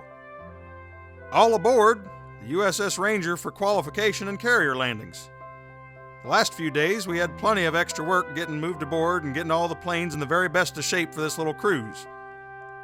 From what we hear, we're going far enough south to get a little suntan. Therm's back. He said he was home about 3 days. The Navy has some of its new planes at the air station now, trying them out. Sure are fast. I wish I could get you a picture of them. The USS Wasp is completed. It made a test run last week from Boston. Is the hunting season all over? How's Bus? Dale. Dear Dale, woo, it's supposed to go to 15 or 20 below tonight. Isn't that awful? At night, when I go to bed, I freeze. I think at one time, I said winter was my favorite season. Well, I've certainly changed my mind. Now, it's either spring or summer. And next week, you'll be in a warm climate. Lucky. I have a marvelous idea for making my formal for the dances this year. You never said you were bored when I wrote about clothes before, so I'll keep on till you do. No one's going to know about this dress but me, and you, but I hardly think you'd be able to tell anyone. Anyhow, it's going to be white silk with a stiff taffeta slip under it. First, the slip, then 2 layers of white net. On the next layer, tiny pink rosebuds. Doesn't it sound elegant? I wanted to show you how the neck will be. You can wake up now. The clothes lecture is over. Have a nice trip, and don't forget to send a card. Your friend, Betty Jane. P.S. Enclosed is a picture of the P Hill team. Isn't your brother on it as a manager? Norfolk, Virginia. Well, we're back to the station again after our little southern cruise to Cuba. We didn't go near another port. We went where it was warm, anchored, and operated the planes off the carrier. It was mostly for carrier landing practice. All of us either have bad colds or are getting one. The change in temperature is responsible for the colds. The ship we were aboard is the one Therm is on. Therm and I both got a little sick the first 2 or 3 days from the odd rocking motion of the ship. Neither of us got sick enough to turn into sick bay, though. I had a picture sent to me of the P Hill basketball team. It must have been the picture that was in the Dayton paper. Marion's picture was in it as manager. What's everybody doing besides playing checkers now that the hunting is over? Dale. Dear Dale, I just finished reading your letter this minute, and am so glad to hear from you. I'm answering it right away. It seems like a year since I heard from you. I'm awfully sorry to hear you were sick, and now you're getting a cold. Listen here, young man. My dress isn't going to have a neck. It's supposed to look like an old-fashioned dress. You know, like they wore in the South during the Civil War time. Now don't be shocked. You won't be able to see anything but my neck and part of my shoulders. Gee whiz. So, I'm going to see Gone with the Wind, if I can get in. The reserved seats are sold out for the first 3 weeks. Gosh, I'll bet graduation night will be sad. Was yours?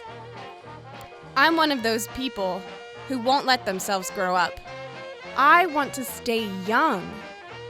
I'm more or less a coward when you come right down to it. I'm afraid of the responsibility that an older age brings. I wish we had some kind of telephone so we could talk to each other. It's so much better when you can talk things over. Don't you think so? What have you been doing these cold days? We have been staying as near the stove as possible. You know, we have been having a lot of snow and below zero the most of this month. Bus seems to like this kind of weather. He always wants to run and play.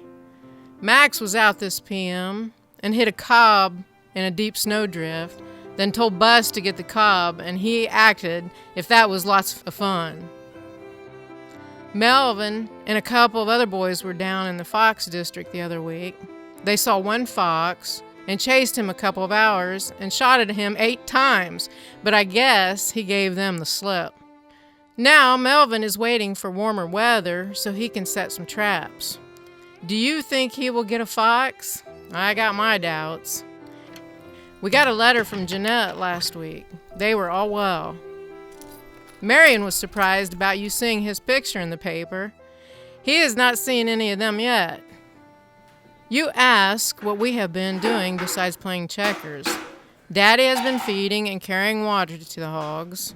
Sam and Max usually get the coal, wood, and kindling in, and the rest have been at most anything they can find to do. Sometimes it is a lot of mischief, and then some scrapping. You know, it just would not be right without that. We haven't butchered the beef yet. Most of the cows are dry or else just about dry. We still get a little dab of milk. Say, that is a colorful envelope you had your letter in. I think it is very nice. Be good and write whenever you can. We are always glad to get your letters. As ever, Mom. We'd butcher, 9 hogs? Something like that. Ivor would come over, Gib. I only remember taking 2 Gibbs to butcher. Take where? Taking them over to Gibbs to butcher. 'Cause Yeah. they had that shop there. Yeah. Set But up. they used to do it right there beside the creek. Yeah. That walnut tree's still there that they'd hang the hog in. They had a block of tackle up there, and they hoisted him up and put him down in the barrel. They had a barrel of water there. And they heat the water. They heated the water, they had fire under the barrel. They heated it, they dipped water out of the creek to scald him, and then they had a table right beside it that they scraped the hair off of it. There's probably a lot of this stuff that you don't think happened. Kill the hogs one day and scrape him and gut him, and the next day they would cut him up, and then they would cook lard. Render the lard after that. That was Yeah. the very last thing he done was ground the meat for the sausage, stuffed sausage. Yeah. That was about the last part of the process. They had regular sausage stuffers. They'd take entrails from the pig and scrape them out. And that's what they stuffed the sausage in. Yeah, they put the sausage in that after they got them all scraped out. That's what the women would do is get that scraping. And the sausage would be in a ring. Oh, continuous. They'd About so cook big. it down, and then they'd put it in a crock, a 5-gallon crock, put it down in there, they'd put sausage, and then they'd dump the rendering of the lard on top of that. That sealed sealed it. Yeah. They put newspaper with a string around it. That Kept kept the mice dirt out. out of it. Yeah, supposed to keep everything out, but then when they wanted to use it, they'd get down there, they'd take the cover off of it, they'd dig down into that grease and get the sausage out, and they'd take part of the grease to fry potatoes. And they use that. But use the grease. they'd cover that up again. Yeah, then they'd cover it back up and just get what they needed. And And they this- kept it in the basement, in the cellar. Down in the water. There was a little excitement here at the station one afternoon this last week. One of the planes wanted to come in for a landing, but it couldn't get its one wheel to unfold out of the wing so he could land on it. The one wheel came out in place, but the other wheel just wouldn't unfold. He thought maybe it was just caught or something, so he dove the plane and everything else, and still no results. Finally, he decided to try bringing it in on one wheel. So he flew until his gas tank was about empty, which made the plane much lighter. Everybody was waiting and watching to see it crash when he came in, but land it did. When he came in, he tipped the wing and it ran a long way on one wheel. When it lost too much speed to run on one wheel any longer, it tipped over on the wingtip and slid. Nothing was hurt but the wingtip. Very well done. With nothing more, I guess I'll have to close. Dale. The other evening, I was talking to a man who was my uncle's buddy in the last World War.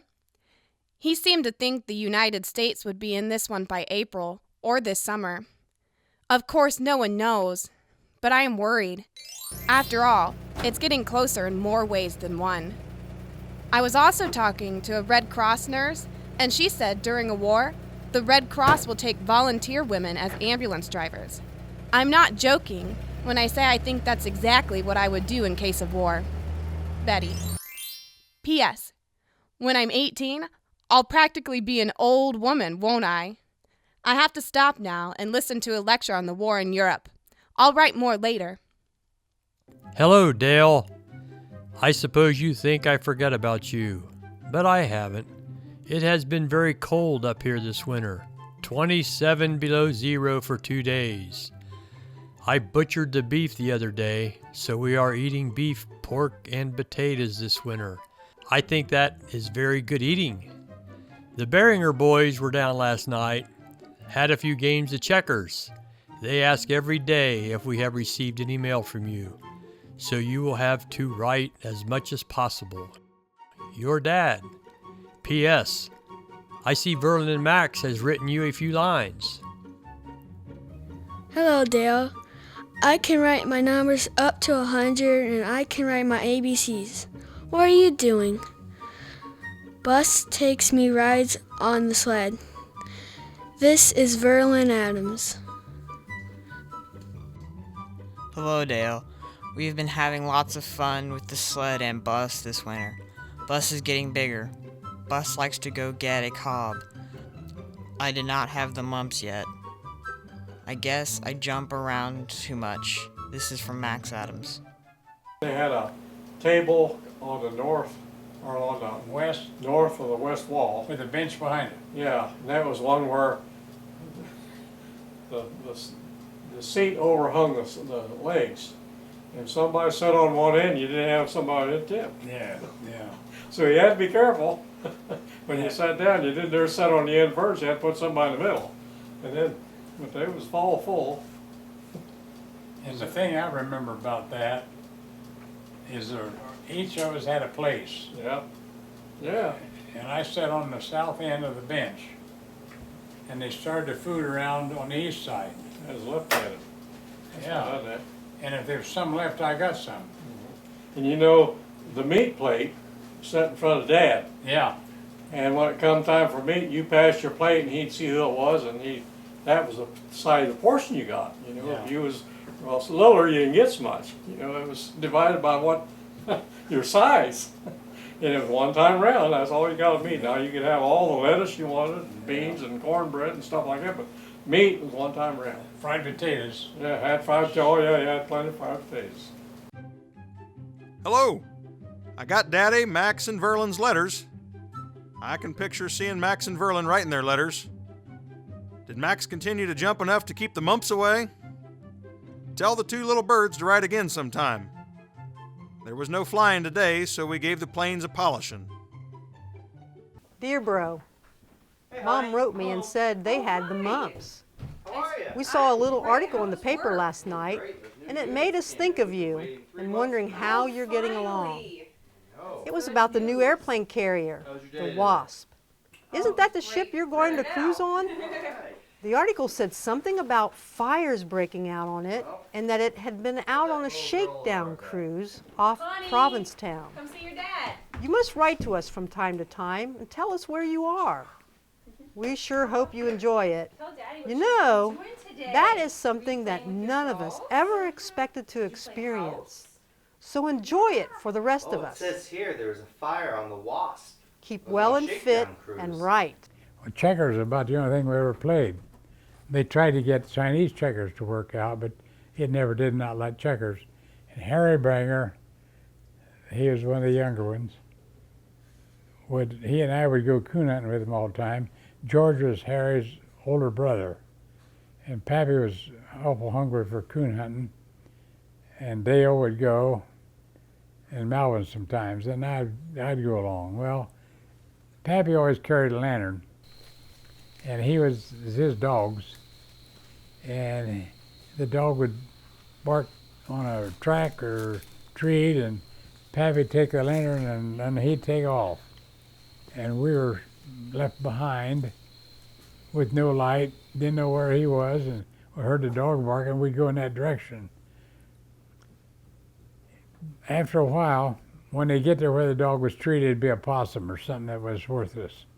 And after a while, it got to be no fun. So Harry and I was cold.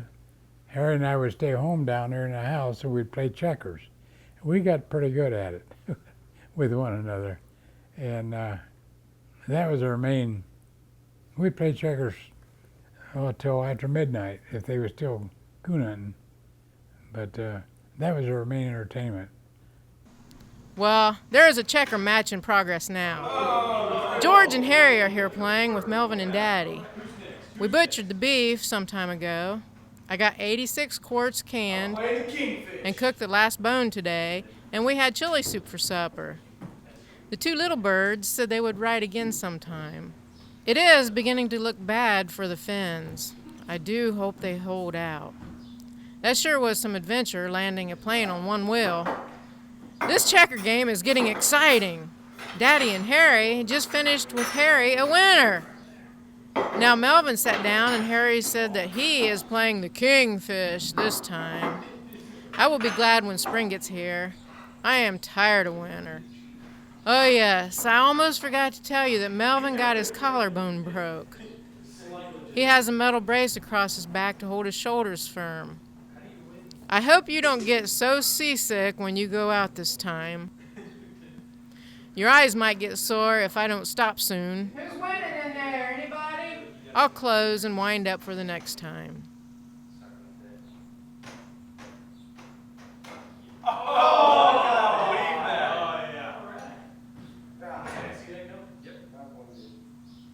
remember the time where he was playing basketball there on the south side of the barn, had a goal up there, and broke his collarbone. Yeah, Melvin did. Yeah. Mm-hmm. Everybody couldn't figure out why he was walking like that.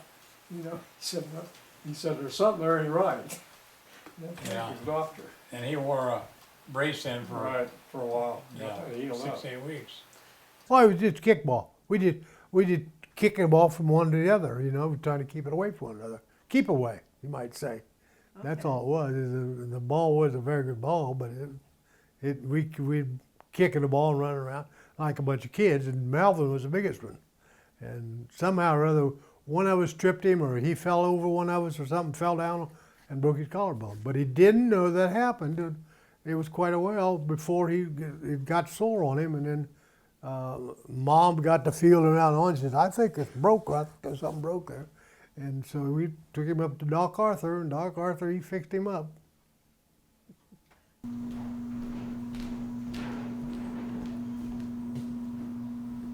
Mary, come over here and write your brother Dale a letter. All right. Covington, Ohio. Dear Mr. Sailor, Mom said I should write you a letter and tell you how we came out in basketball. As you know, we got to go to the district tournament. Bob Hart is home from the Navy, and he told me he looked all over the Navy yards looking for you, and I told him you were out on a boat.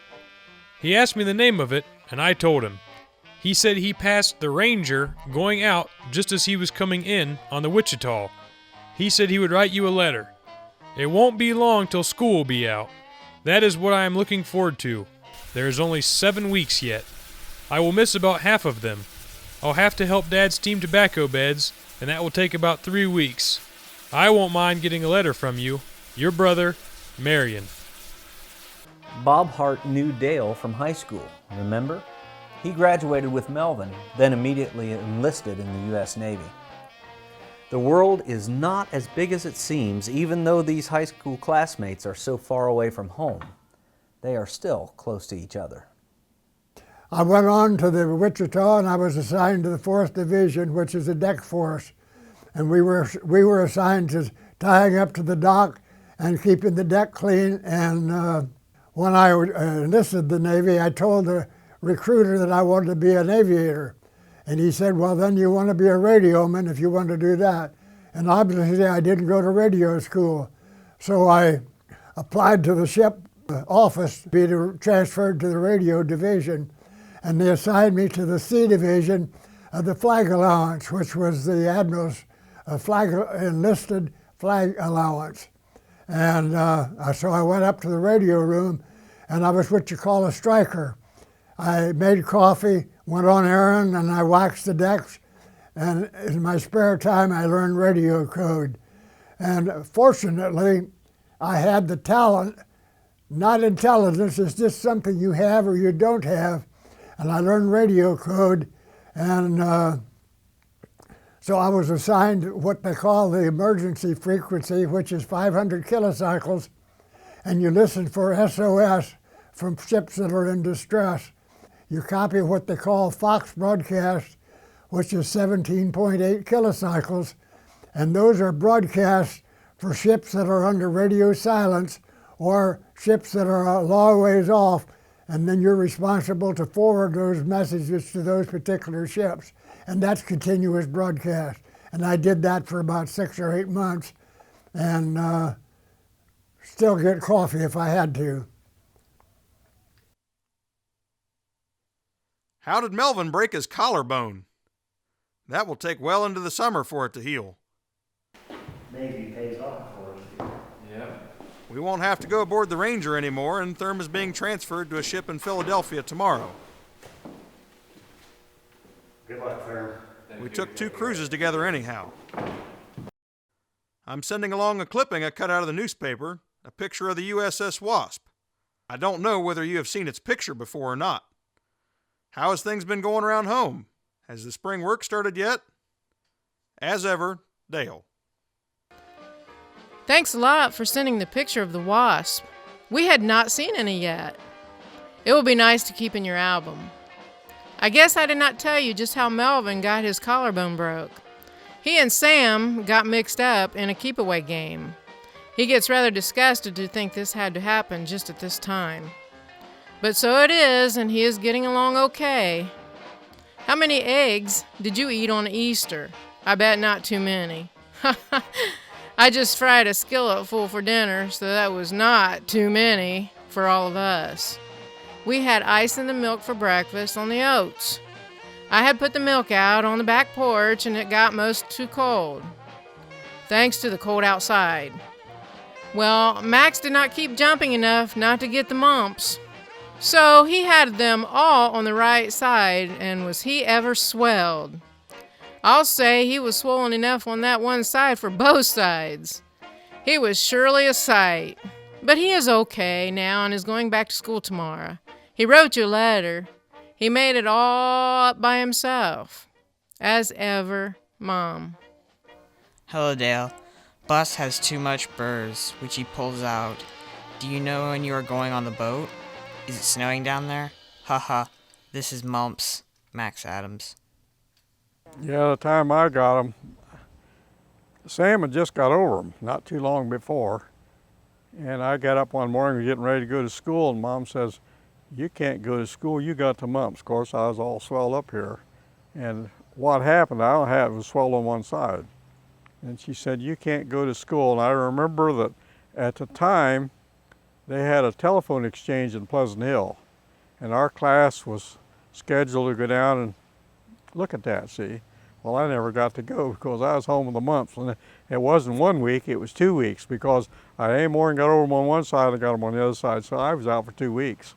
And it was right when we was learning to write. And I always laid down on the fact I wasn't a very good writer after that, because I never learned to write. But it always griped me, and I never got to go down to that telephone exchange. And they all got together. Of course, they all told me about it when I got back to school, how they went down there. And that was an excursion and a half to get to go someplace when you're in school. But now that'd be very minor with it. First period study hall.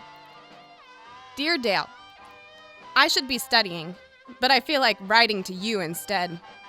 I'm sorry to hear of your brother's misfortune. That's too bad. Believe it or not, my dress is at last finished. Whew, what a relief that is. I like it though. All anyone up here talks about is war, war, war. Do they say much about it down there? Our history teacher says the U.S. can't stay out of it. Well, the bell is going to ring in a few seconds, so I'll close. Your friend, Betty Jane. Dear Betty, I got a letter from Therm today. He's on the USS Denabla, a destroyer tender, and went out of commission after the World War. He said they put him to scrubbing and washing and paint work. Made myself an ironing board this afternoon. The one I had been using belongs to another fellow, and it's getting to the place where it's not much good anymore. We may go on a cruise with the Wasp in June, for it's going on the shakedown then. Friend of yours, Dale. The Piqua Daily Call, Saturday, April 27, 1940. This wasp carries many a sting. Commissioned at Boston's Army base because the Navy Yard was full. is the Navy's newest airplane carrier, the 14,500-ton Wasp. On the flight deck are its saber-carrying officers in trim line. Undercover, but vigilantly watching, are civil and military police closely guarding the $21 billion war vessel.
But it looks like my draft notice. Oh no. When does it say you have to go? The 24th of August. We're living now, huh? I You have just no out of high idea. school or just? Apparently. She's just hanging out. Okay, cut.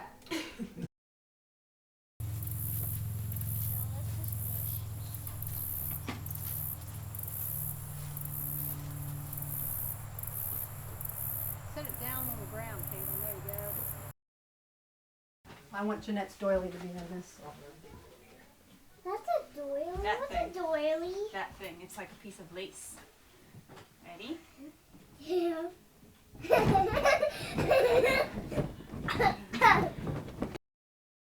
Here, I'll set up like 3 and then say it. Okay. Quiet on the set. What's this flashing light mean? That mean it's filming? I don't know. What's it saying on? Yeah, kind of trot, but you'll stop every now and then to check. Because you're after that fox, you don't even get too far ahead of you.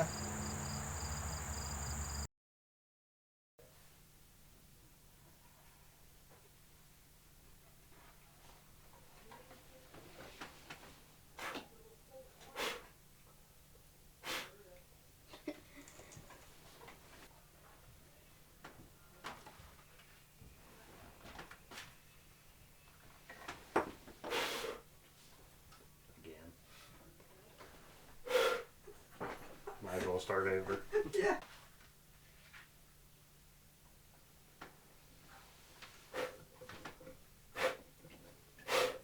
Are you kidding me? Are you kidding?